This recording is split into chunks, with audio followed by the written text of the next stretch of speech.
research is answering an age-old parenting question. Why is my child such a picky eater? Well, it turns out parents, we may be to blame.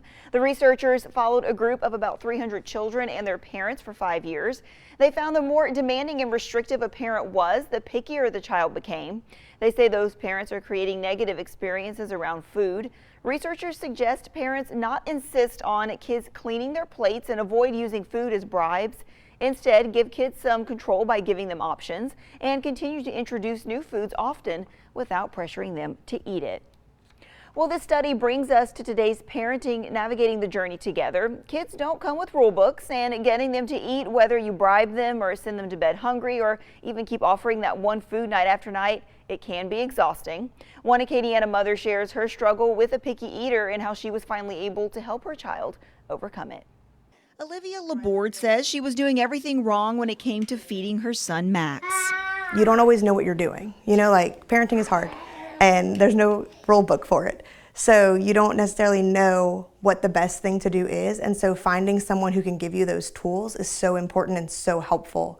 So that way you don't lose your mind. The new mom says she didn't know that there could be underlying issues, reasons for her son not wanting to try new things. She just figured that he was being picky and she could get through it. Max has always had trouble eating from the time that he was born. Feeding him was never fun. I fed him with a syringe whenever he was a baby for a little while because he would cry and he would scream. He had really bad reflux. And then when we tried to give him like solid food, he wouldn't eat anything that wasn't pureed. One thing Olivia says she couldn't do, send Max to bed hungry. I've heard the idea of okay, well then they just won't eat, put them to bed hungry, they'll eat whenever they're ready, that kind of thing. And I thought about that, but with a 1-year-old, I just felt like that wasn't something that was good or prudent to do. It's different whenever you have an older kid who can make the decision for themselves. But my 1-year-old could only say 3 words. After a year of trying, Olivia enlisted the help of a therapist. But the things that I was trying weren't the right things. So coming and learning and being given tools has been really helpful. Today, while Max still struggles with some foods, it's much better. And so I'd have watermelon and craisins. Craisins were something that he liked to eat. Watermelon was something different, but they're both pink. So we put those together. Or goldfish and carrots because they're both orange.